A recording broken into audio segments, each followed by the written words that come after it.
when we started the year, we talked so much about playing meaningful games, not wanting to be standing here at this time of year. How disappointed are you of basically falling short of your goals? Well, extremely disappointed, really. We can talk about factors that led to that, but extremely disappointed. How much does the lack of, I guess, consistent goaltending, having a consistent goaltender, play into a lot of what has happened here, even though some guys did step up? Well, I think you look at, the teams that do make it. A lot of the wins will fall on consistent goaltending. For 2 years now, we've dealt with injuries, loss of important pieces. We lost both our goaltenders this year that we were counting on for our one end or two, or even a supporting 1A, 1B, which forced young goalies in the lineup, which forced other goalies in the lineup. It is a factor. It is one of the factors that hurt the opportunity for us to play those meaningful games. When you're looking at evaluation of how you guys did as a collective group, obviously there are some players under your system and everything who took very big steps in their careers, whether it's Jack, whether it's Jesper Bratt, even Jesper Boqvist. How do you sort of gauge the accomplishment of that versus not having team success? How do you look at that? Well, again, it is all really hard to evaluate when you're probably missing the most important piece. Yeah. You ask your players to raise their play to a certain level. Last year we struggled scoring. We needed better finish out of Jack Hughes. We got better finish. I thought we got better finish out of Nico Hischier. Nico put together a really solid last 3 quarters of the season, even fighting through, an injury. You look at Sharon Govich, started slow, but, we found the guy that we needed, Boqvist. You could look at a guy like Bastian on the fourth line that scored the number of goals he did. Jesper Bratt, a career year. Those are all things that we needed. We knew we needed. The one thing that I talked about last year was we were in a lot of games, tight games. We lacked finish. We talked about, we missed this opportunity. We didn't score. If you look at the Carolina game in Carolina, the 4 or 5 breakaways we had, we didn't score. Those are the situations that we wanted to improve. We needed Jack to turn into some of his A-plus opportunities into goals, and I think he did. He was putting together one heck of a year on offensive numbers, on his play away from the puck. A lot of those guys improved in all those areas. So we got, in a lot of cases, we got the improvement we needed in those areas. But at the end, we're still not playing meaningful games. What then, when you see that progression from your core players, needs to happen as a collective group so that we're not standing here and you are playing those meaningful games? Well, you sort out what's real and what's not real. What actually cost us the game and what actually helped us win the game. There was a couple games, and even if you look at the recent Carolina game, the 2-0 game that we're playing, probably one of our best two-way games for 55 minutes. What allowed Carolina to win that game late? Was it individual mistakes? Was it a systematic? Is it something on the coaches? Was it the structure in our D zone? So you go through that evaluation, which will be a constant evaluation, and you decide what happened there. What happened on that play? What happened on those couple plays that allowed that team to tie the game and eventually win it in overtime? What was the most impressive thing about Dawson? Dawson Mercer? Yes. Yeah. I think his ability to compete against the level of strength he had to go up against every night, to compete in those small places, and do it on a consistent level throughout the 82 games. Was there games where I thought he lacked some energy? Yeah, but I pretty well expected that. And, talk to a young player about trying to be smart inside those games to get through them, because maybe you don't have the energy you need to be a real effective player out there. And I'm sure you can appreciate, having been around the game for as long as you have, how big that jump is from junior to the NHL that not many people do. I think he was just a real pleasant surprise. Nobody had him checked in as this is going to be the player that's going to do what he did or provide the play that he did for us. And you look at his play, and it's a guy that you go, is next year. So, we have a Hughes, a Brad, all those guys, their next year look better. Can Dawson's next year look better? I think he's the type of kid that it will. Obviously, when you're standing here at this time of year, particularly 2 years in a row, there's sometimes questions about coaching staff and, is there an opportunity there to make changes or whatnot? What are your sort of feelings on that right now? Right now, we're all under a total evaluation. The players are under an evaluation. Coaches, myself, are under an evaluation. It is really all part of the process. It is really to leave no stone unturned. The evaluations the last 2 days with all the players, the evaluations with all the coaches. That is all what takes place right now. Thank you, Lindy. You're welcome. Lindy, we know that you guys have a lot of talent on this team. A lot of young, fast guys, both up front and on the back line. But if you look at the teams who made the playoffs this year, there's that added grit, that added toughness about them. Do you feel that you guys need that to take the next step, or do you feel that with the natural maturation of the players that you have, you'll be able to take that step anyway? Well, I believe you heard me talk about, missing a player like Miles Wood, missing, grit. And I think some of that grit showed up in our road performance where, we have speed, we have a lot of skill, but having some of the grit missing out of the lineup, I think ultimately hurt our hockey team. We planned on Miles Woods for the year, and we didn't have a Miles. So I think you're right in the assessment that probably we got lots of skill. It's a good combination of skill and grit. I think that a lot of the teams that are in the playoffs have. To make an assessment of where we should be at, I think that's all part of the process we're going through right now. With the players that you have here, as you just mentioned, you have a lot of guys who missed the year or parts of the year, be it Wood, Blackwood, Hughes. As a coach, how do you go about plugging in the guys? You called up a lot of guys from Utica. What's the process like of trying to plug them in as seamlessly as possible? Well, I think we've seen, and where even Nico Dawes, the young goaltender, when we lost both our goalies, stepped in. I think how important the development is that a Kevin Ball can step in when Siegenthaler got hurt, that Zetterlund can come up and play the way he did. Boquist, who was down and then came back up and finished the year the way he did. You need to have those players. Just as Utica needs players when we take theirs, they need other players to step in and help theirs.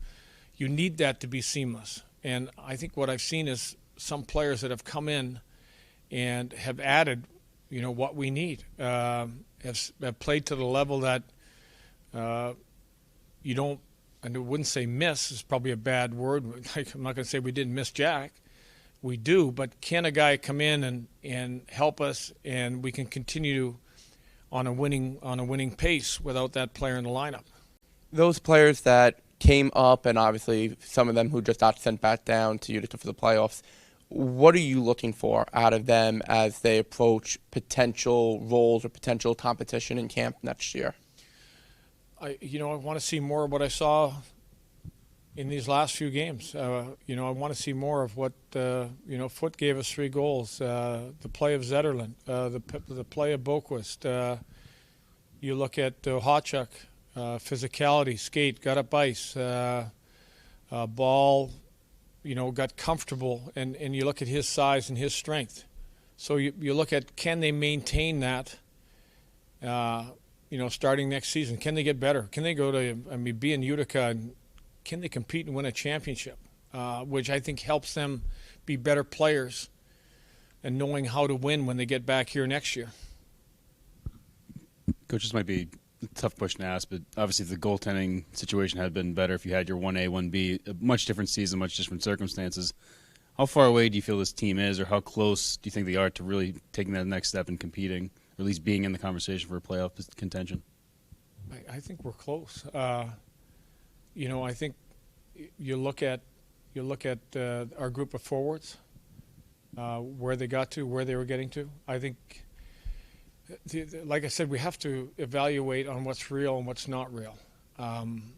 You have to use numbers. You can use analytics. There's lots of base levels you can get to on what are the characteristics of the teams, what are the chances that they've given up, and are they in the playoffs? To answer the questions of, are we playing well enough to be there or to challenge for that spot? And then project out, can Nico's year continue next year? Can Jack's year be a healthy year? Can be what it looked like? Because there was games where there was just utter domination out of them, and puck control. Do we need to improve in areas? Yeah, every team needs to improve. So I think we're close, but it is so hard to evaluate where you're at. And at the same time, you don't want to blame everything on we're missing our 2 goalies. You have to be real about where you want to be and what you want to say was the biggest thing missing and why we didn't get there.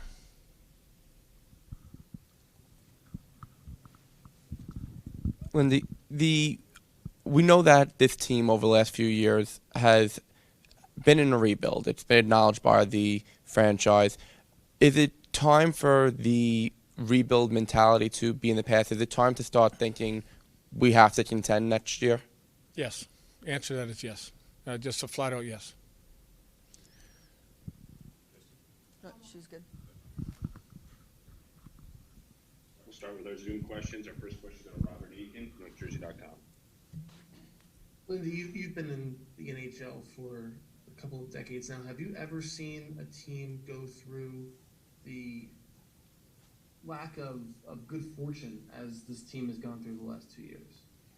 I've already said I've never been in a situation where you use the number of goalies that you use in 2 years and the number of injuries that have happened to key personnel. So not wanting to use any excuses, not wanting to look outside the fact that we're not where we want to be. We have suffered stuff that just from, if we go back to Crawford in camp, making the call saying he doesn't want to play hockey anymore. That alone was a shock to the system. So if that answers your question. Has it been, I know you touched on kind of the evaluating talent, and certainly players have been praising your ability to develop talent over the last couple of years.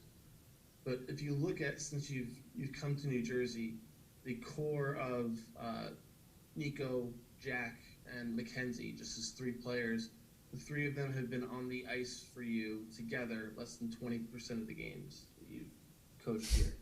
Has it been difficult for you to kind of fill in those pieces and develop that young talent around that core when that core has not been able to be on the ice together at the same time? Yeah, well, again, that falls on trying to evaluate what's real and what's not real.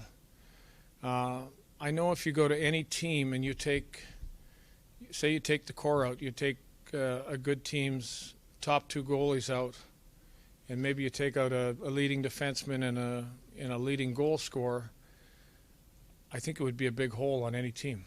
So, but at the same time, we're trying to find out what's real, what's going to make us better.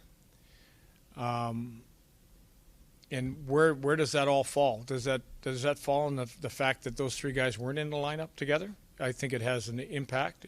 It plays a part in it, but not solely everything, because there's 17 other players that are involved. I know you said that you had I think what you said was a laundry list for Jack in the offseason last year, and that he was able to address a lot of the things that you wanted him to do in the offseason, and you saw it on the ice this year. Who do you kind of look? I mean, are there multiple people that you look at in terms of a list similar to that this year that you really look forward to seeing their next steps develop through this offseason and into next year? Well, I think Jack's stuff is a little more declarated than other players, but every player has a list of things we want them to improve in. I thought Jack made the strides. His shot was better. His on ice, just the ability to be stronger, to play the amount he plays and not a lot of fatigue in his game, was due to his off-season, his training and conditioning. But every player has a list of the areas that we think are their strengths and the areas of their weakness, knowing that their strength is the gift that allows them here, but the weakness is something that is going to make them a better player and make us a better team. Thanks, Lindy. You're welcome. Thank you, Robert. Our next questions go to Tom Canavan, Associated Press. Hey, Lindy, how you doing? Doing okay. You were just talking about a couple of minutes ago about players get evaluated, staff gets evaluated, you get evaluated. As we stand here, do you know whether you're coming back next year? I'm going to stay with we're under an evaluation. We all are. And I'll just echo the fact that is my evaluations of players is normal. Tom's evaluation of coaches, including myself, is a normal process. Evaluation of the whole staff. I'm talking fitness, training, medical. It's an evaluation to make us a better organization. Yeah, we're all being evaluated. The second question I have is, when you go to Tom, do you sit there and say, if we're going to make the playoffs next year, I need X more than anything? We talk about that. I don't think that's an I think that's a we thing, that we agree that there are areas of our game, Tom and I have agreed to this point, that even during the year, when you're evaluating during the year, what is going to make us better, there is always a list of what we think can make us better. Whether you can fulfill that list, whether you can find that, it's a hard job. But there's nothing specific that stands out. Maybe a solid goaltender would be top of the list. I'm just telling you, solid goaltending is needed on every team. That's a given. That's whether that's Mackenzie Blackwood heals fully, which he has. He gets back to his form. That's solid goaltending. So there's no doubt that every team needs goaltending. Thank you. You're welcome. Hey, Coach, what did you see in Damon Severson this season that maybe you didn't see in previous seasons from him? I saw a level of predictability in his play that throughout the year he had a real steady year, was involved in our penalty killing, was good in that area. On our power play for a long length of time, was a guy that got shots through and made the right plays. Put together, probably his most consistent year. And it would start with the predictability of probably making the easiest play first instead of some of the higher risker plays that I saw last year. Can use the word simple. Sometimes just simple and effective. That's something that you mentioned with Dougie Hamilton, I remember earlier in the season, where you alluded to him always making the simple play. Do you think it was the other guys kind of picked up on that, or was that you drilling that into them? Well, I think it's something that you harp on in your meetings, what's available. And when our puck management sometimes went the wrong direction, it was usually because of the type of play choice we chose to make on the ice. Dawson Mercer mentioned he was comfortable playing wing and center, something that you used him both at this season. Where do you see him slotting in going forward, or is that yet to be determined? That is yet to be determined. I think it's an area that, based on injuries, he was in the middle. When healthy and he was playing well for a little bit more ice time, you move him up to the wing. Really wanted to see what he looked like there. I thought for a period of time there was fatigue in his game, and I think when you're playing the wing, a little less responsibility than the centerman. So that will be something that will be determined, probably as the season goes on. And lastly for me, Jesper Bratt obviously had a great season, really took that next step. Where do you see his ceiling as being? Do you think he can even reach even higher? Well, again, that is really going to fall. You mentioned the season he had. There's dynamic areas of the season. He's an elite skater, elite mobility. I feel if he can get the inside game to a higher level, like attack when he has that moment inside, would be his greatest improvement. I think he puts the fear in every defenseman he comes down on with skating alone. But once he's inside the zone, the next step would be to get more of an attack mentality when he's created his own space. Thanks, Coach. I appreciate all your insights all season. You're welcome. Thank you. Thank you, Dan. Our next question is going to Mike Morreale, NHL.com. Good afternoon, Lindy. Lindy, kind of a two-parter here. How difficult is it for a rookie to play 82 games in a season? And what are some of the things that maybe Dawson needs to work on to become even better? Well, A, I think it's really difficult. I think B, you saw parts of the season where I think if we were a completely healthy club, it might have been the best to rest him in a real tough schedule. But I think due to injuries, due to Jack being out at times, chose to keep him in, chose to move him to the wing where maybe we could get through games or sections of the season where maybe the energy wasn't quite as good. But I think it's extremely difficult. For him to improve, we know that a young guy's got to get stronger. I think if you look at Jack's first year to where he's at now, if you can kind of progress that along, that's where we'd like to see Dawson going, where you don't see as much fatigue in the game.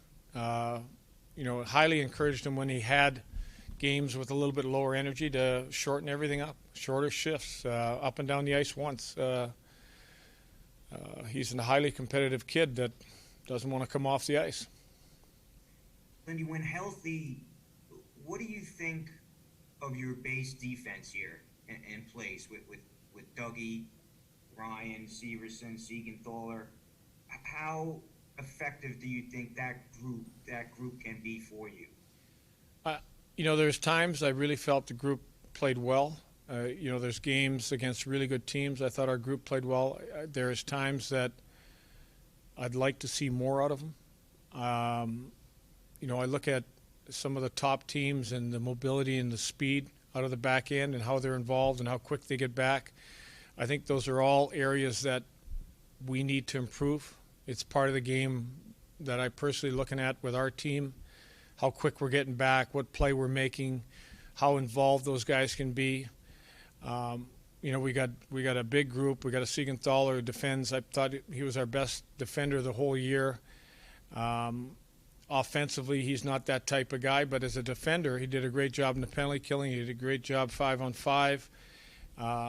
So it's a blend of guys that have that high mobility and the guys that can really defend. Do you feel as though the team obtained an identity this season, or is that still a work in progress? Oh boy! Again, I will just tell you this, that we tried to change our game to help our goalies out, to even try to help our young goalies out, the way we played. We we started the season on a real fast pace. Heavily involved with the defense, and we moved back in that direction a little bit just for the fact that some of the opportunities we were giving up were too high risk, and defended more on the inside and didn't have our defense quite as involved, which just all technical stuff. But I thought our identity beginning was, playing the game fast, the speed of the team. A lot of it was as quick as we could come at teams. Just pressure, a team that pressures everywhere. Pressure the puck. Don't give teams time and space. I thought we were well on our way, but made some adjustments through the year. Andy, how important is this off season for a lot of these players? Like, I mean, you can talk about improving a shot, you can talk about improving the skating, other areas, and it just seems like this team has been snake bitten the past 2 years with health issues. And I know that's sometimes, a lot of times, it's out of your control. But can part of that be off-season training, just working hard, just doing the right thing, and all that kind of stuff leading into training camp?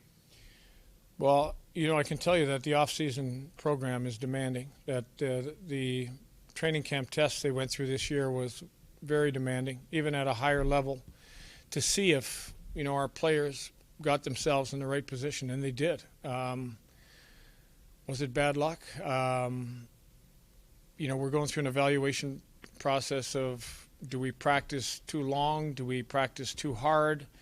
Does that play a role? When you're playing like we just did 5 games in 7 nights, do you practice? Our road trip where we had good energy, we didn't practice in between games. It was all just optional skates. So we've talked a lot about the medical side and what's best for the body, and does that lead to injuries? So it is an area that has been well discussed. And based on a previous response that you had to a question, I imagine you feel the days of saying we're young and learning needs to end? Yeah, I do. I think that 23, 24, we're at an age where young and learning isn't something that can be used. That 3-4 years in the league, it's time to win. It's time to win on a consistent basis. Thank you, Mike. Next question go to Neil McHale, Inside Hockey. Hi, Lindy. You mentioned the youth of this team and how, that's not the way anymore. It has to be. It's can't be acceptable anymore the way things have gone the last few years. But I'm wondering if being around this kind of youth in some way for a coach who's coached in the league as long as you have, re-energized you or reinvigorated you at times this season. I'm going to tell you, there's been a lot of games where it put a smile on my face just with the energy they played with, just with the attitude sometimes, with some of the comments they can come up with as youthful comments. There is a lot to like about our young guys. I'm so impressed with where the bulk of these guys got to. Challenged them to get to a place. They got to a place, and I'm just going to tell you, the bulk of these guys want to get to the next place. They're tired of losing. That's a good thing. And re-energize me. I got lots of energy, but they make me laugh at times. They make me unhappy at times, though, too. And then I guess just following along on a similar end to that, everybody, you said a few times today when asked, everything's under evaluation, but in you evaluating it, is this a place where you still want to be with a team that's still taking the steps and maybe, they're coming more laterally than a win now mode specifically? I think this is a great place. I think it's a great organization. The answer to that question is yes. I'm disappointed that, we've kind of kicked at the door at the start of the seasons, and then all of a sudden injury, can't quite push through. Last year in a shortened season where so close in so many games, so many one-goal games, it couldn't push through. This year, same type of start. Young kids getting better. But then, not to go into it again, it's hard to evaluate because of the people that were missing inside that lineup. So I'm excited about this. I'm excited about this group. Does the group have to get better? Yeah. I know the group has to get better. Part of that group being better is that's on me. That's on me to get them to where we need to go. And do you feel like this group maybe needs some veteran presence, and maybe if you had some of that this year, it might have made things a little bit easier when you're dealing with the kind of adversity? I'll tell you one thing. There's no replacing good veteran presence. So, the answer to that question is it will always be yes. Thank you, Lindy. I really appreciate everything this season. You're welcome. Thank you, Neil. Amanda, we'll go back to you in person. Lindy, what you were saying just about all those young kids making you laugh and all that, what was probably the most important thing over the last 2 years that you've learned about coaching what is kind of a new generation of talent and athlete? They want you to listen. They want feedback. They're vocal, which are all good things. The interaction has been tremendous.